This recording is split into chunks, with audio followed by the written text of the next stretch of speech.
दोस्तों, आज हम जानेंगे चंद्रगुप्त और चाणक्य के बारे में कि चंद्रगुप्त कौन था और चाणक्य कौन था और किस तरह चाणक्य ने एक साधारण से बालक को महान साम्राज्य का सम्राट बना दिया। उससे पहले हम जानेंगे कि चाणक्य कौन था और कहाँ का निवासी था। चाणक्य दरअसल एक ब्राह्मण जाति से था, यानी कि वो ब्राह्मण था और तक्षशिला विश्वविद्यालय में आचार्य के पद पर कार्यरत था। तक्षशिला है जो उस समय शिक्षा का एक प्रमुख केंद्र हुआ करता था, जो तक्षशिला वर्तमान पाकिस्तान में अवस्थित हैं और वहाँ पर वो चाणक्य शिक्षा प्रदान करने का कार्य करते थे। लेकिन एक शिक्षक जो कि एक शिक्षा प्रदान करने का कार्य करता था, उसने एक साम्राज्य को नष्ट करके एक नए साम्राज्य की स्थापना क्यों की और एक साधारण से बालक को सम्राट क्यों बनाया, उसके पीछे क्या कारण थे, वो आज हम जानेंगे। हुआ कुछ यूँ था कि उस समय भारत में सबसे बड़ा जो महाजनपद था वो था मगध और उसका सम्राट था घनानंद, जो कि एक नंद वंश का महान सम्राट हुआ करता था। और उस समय भारत पर लगातार यूनानी आक्रमण हो रहे थे और उस समय भी भारत पर यूनानी आक्रमण होने वाले थे, जिसका एक अंदेशा था। ये जो यूनानी आक्रमणकारी हैं, जो मुख्य रूप से पाकिस्तान और अफगानिस्तान के रास्ते ही भारत में प्रवेश किया करते थे और चाणक्य उस समय पाकिस्तान में अवस्थित तक्षशिला विश्वविद्यालय में आचार्य के पद पर कार्यरत। तो चाणक्य को इस बात का अंदेशा होता है कि अब जल्द ही भारत पर यूनानी आक्रमण होने वाला है, लेकिन उससे पहले ही कुछ ऐसा काम कर दिया जाए ताकि इन आक्रमणों को, जो आक्रमण होने वाले हैं, उनको विफल बना दिया जाए। तो इसके लिए क्या किया जाए, इसलिए वो उस समय के तत्कालीन सम्राट घनानंद के पास पहुंचता है और उनको इस होने वाले आक्रमण का एक अंदेशा जाहिर करता है उनके सामने। हालांकि घनानंद भी कोई कमज़ोर शासक नहीं था। उस समय घनानंद क्या है, थोड़ा मौज मस्ती में व्यस्त था और इन आक्रमण वगैरह के बारे में ध्यान नहीं दे रहा था। तो कुछ साहित्य के अनुसार ये जानकारी मिलती है कि चाणक्य है जो कि घनानंद के दरबार में सुबह सुबह पहुंच जाता है और इन होने वाले आक्रमण की जानकारियाँ जो कि घनानंद के सामने प्रस्तुत करता है और घनानंद इस चीज़ पर कोई ध्यान नहीं देता है। तो चाणक्य इस बात को दोबारा रिपीट करता है, यानी कि दोबारा कहता है। ऐसा सुनते हैं कि 2-3 बार कहने पर घनानंद है जो कि बिफर गया और कहता है कि आपको इससे क्या करना है।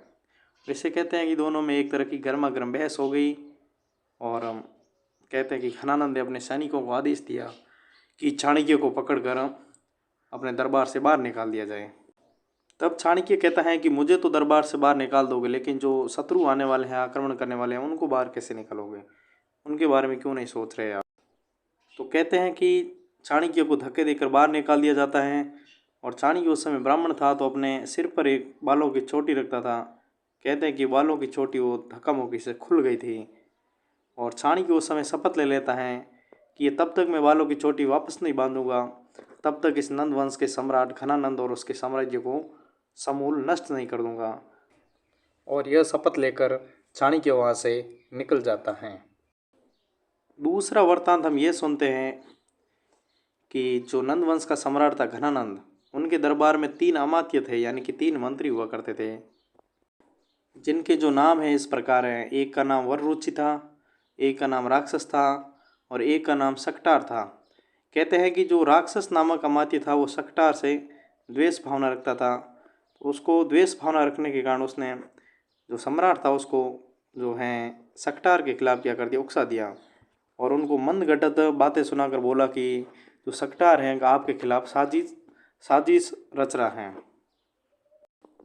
लेकिन वास्तविकता में ऐसा कुछ था नहीं। लेकिन सम्राट को इन बातों का पता चलने पर वो कहते हैं कि बिना कुछ जाने ही सकटार को सजा दे देते हैं, उनको कारावास में डाल देते हैं और उनके कारावास में डालने के कारण उनके परिवार की कहते हैं एक दुर्दशा में मृत्यु हो जाती है। और बाद में सम्राट को पता चलता है कि सकटार नामक जो अमात्य था वो निर्दोष था, इसलिए उनको वापस क्या कहें रिहा कर दिया जाता है और उनको वापस मंत्री का पद दे दिया जाता है। लेकिन मंत्री पद दे तो दिया, लेकिन उसका सकटार का पूरा परिवार नष्ट हो चुका था।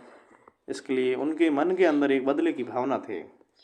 वो चाहता था कि कभी न कभी मुझे इस चीज़ का बदला लेना है, क्योंकि मुझे निर्दोष होते हुए भी इतनी जलीलताओं का सामना करना पड़ा।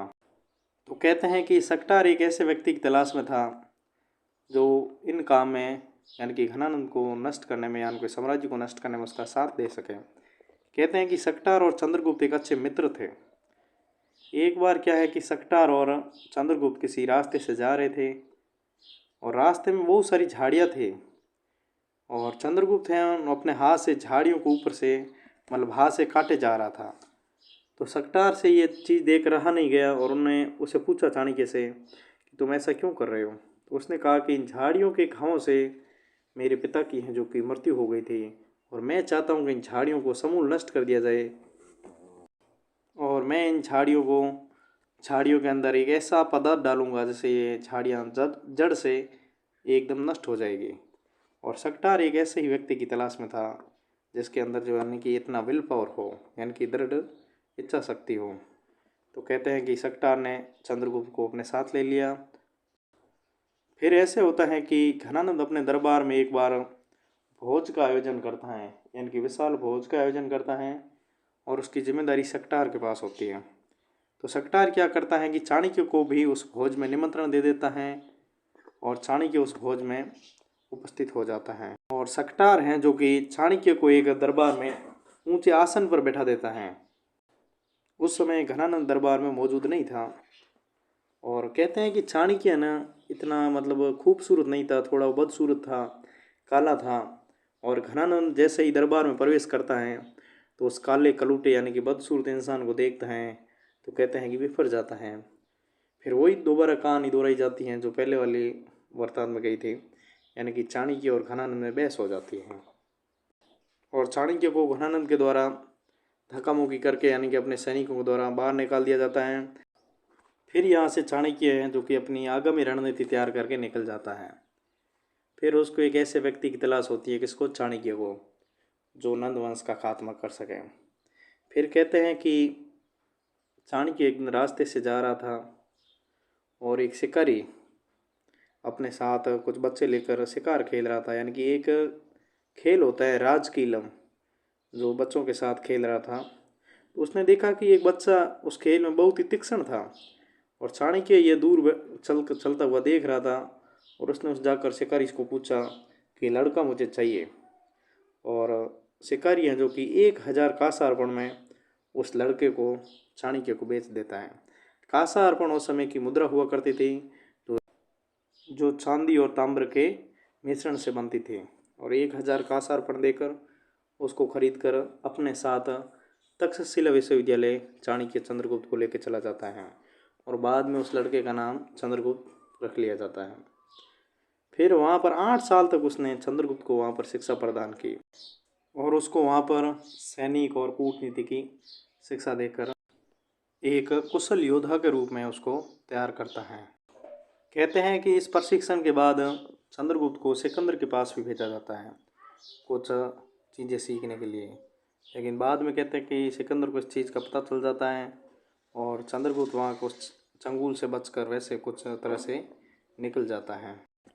फिर यहाँ से घनानंद को हराने की एक योजना तैयार होती है, लेकिन उस समय उनकी चंद्रगुप्त के पास ना तो सेना थी ना इतने हथियार थे।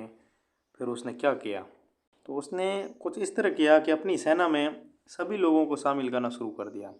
जैसे कोई चोर होते थे उनको भी शामिल कर दिया, कुछ डाकू होते थे उनको भी शामिल कर लिया, कुछ मलेज थे यानी कि बाहर के लोग आक्रमणकारी उनको भी शामिल कर लिया और कुछ आठवीक और शस्त्रोपजीवी लोग, आठवीक यानी कि वनों में रहने वाले, उनको यह प्रलोभन देकर शामिल किया कि हम जो आक्रमण करेंगे, जो जीतेंगे, उन जो भी हमें मिलेगा उसको हम मिल बांट कर लेंगे। और इस तरह उसने धीरे धीरे कहते हैं कि एक बड़ी सेना तैयार की और कहते हैं कि घनानंद पर पहली बार आक्रमण किया और कहते हैं उस आक्रमण में चंद्रगुप्त मौर्य बुरी तरह से हार जाता है और यहाँ से चंद्रगुप्त मौर्य और चाणक्य किसी तरह से बच निकलते हैं। फिर कहते हैं कि चाणक्य और चंद्रगुप्त एक दिन रात को कहीं जा रहे थे और रात को एक महिला के घर पर रुके और कहते हैं कि महिला ने रात को अपने बच्चे को खाना परोसा। कहते हैं कि खाना गर्म था और चाणक्य को कुछ अंदर से रोने की आवाज़ आई तो देख रहा था और सुन भी रहा था। तो महिला बच्चे को कहती है कि क्या तू चाणक्य की तरह खाने के बीच में हाथ डाल दिया, यानी कि रोटी के बीच में हाथ डाल दिया जो गर्म होती है। रोटी को धीरे धीरे साइड से खाना शुरू करना चाहिए ताकि वो आराम से गर्म भी नहीं हो और उसको आसानी से तोड़ कर खाया जा सके।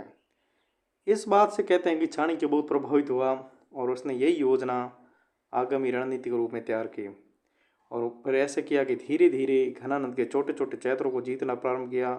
तो छोटे छोटे क्षेत्रों को जीत कर उसने एक बड़ी सेना तैयार कर ली और एक दिन ऐसा आता है कोई उसने बड़ा आक्रमण किया और घनानंद को इस युद्ध में हरा दिया। और इस आक्रमण में जो घनानंद था नंद वंश का शासक वो मारा जाता है और नंद वंश का जो साम्राज्य है यहीं पर ख़त्म हो जाता है और यहाँ से एक नए साम्राज्य की नींव डलती है जिसे हम मौर्य साम्राज्य के नाम से जानते हैं, जिसका पहला शासक बनता है चंद्रगुप्त मौर्य। चंद्रगुप्त मौर्य है जो कि मगध का सम्राट बन जाता है और जो चाणक्य है वो चंद्रगुप्त का प्रधानमंत्री बन जाता है। और इस तरह चाणक्य ने एक वृहद साम्राज्य को नष्ट करके उसकी जगह दूसरा एक वृहद साम्राज्य बना लिया। और इसी मौर्य साम्राज्य में आगे शासक बनते हैं बिंदुसार और बिंदुसार के बाद जो शासक बनता है अशोक महान, अशोक मौर्य, जो बहुत ही एक प्रतापी और एक प्रसिद्ध शासक हुआ जिन्हें हम अशोक महान के नाम से जानते हैं। तो ये था चंद्रगुप्त और चाणक्य का एक वृत्तांत जिसमें हमने देखा किस तरह एक साधारण से बालक को उसने एक महान सम्राट बना दिया, किस तरह बड़े साम्राज्य को नष्ट कर दिया। उस समय के दो इतिहासकार थे, एक का नाम आता है जस्टिन, एक का नाम आता है प्लूटार्क। उनके दो स्टेटमेंट हैं जो कि काफ़ी महत्वपूर्ण हैं। जस्टिन लिखता है कि चंद्रगुप्त की जो सेना है वो एक डाकुओं का गिरोह थे। क्यों थी वो उसका हम पहले भी जान चुके हैं कि चंद्रगुप्त की सेना में चोर डाकू सब शामिल थे। दूसरा स्टेटमेंट आता है प्लूटार्क का, वो कहता है कि चंद्रगुप्त ने 6 लाख की सेना लेकर पूरे भारत को रौंद दिया था। यानी कि 6 लाख की सेना उस समय बहुत बड़ी सेना हुआ करती थी, आज भी 6 लाख की सेना एक साथ नहीं लगी। यानी किस तरह उसने एक बड़ी सेना का निर्माण कर दिया था और एक वृहद और एक महान सम्राट बना और इतनी बड़ी सेना का निर्माण किया। इस तरह यानी कि मौर्य साम्राज्य की नींव डली। और जो चंद्रगुप्त मौर्य शासक बना वो बना 323 ईसा पूर्व में। इस तरह हमारा आज का टॉपिक यहीं ख़त्म होता है। अगर मेरा वीडियो अच्छा लगे तो लाइक और शेयर ज़रूर करना और चैनल को सब्सक्राइब ज़रूर करना।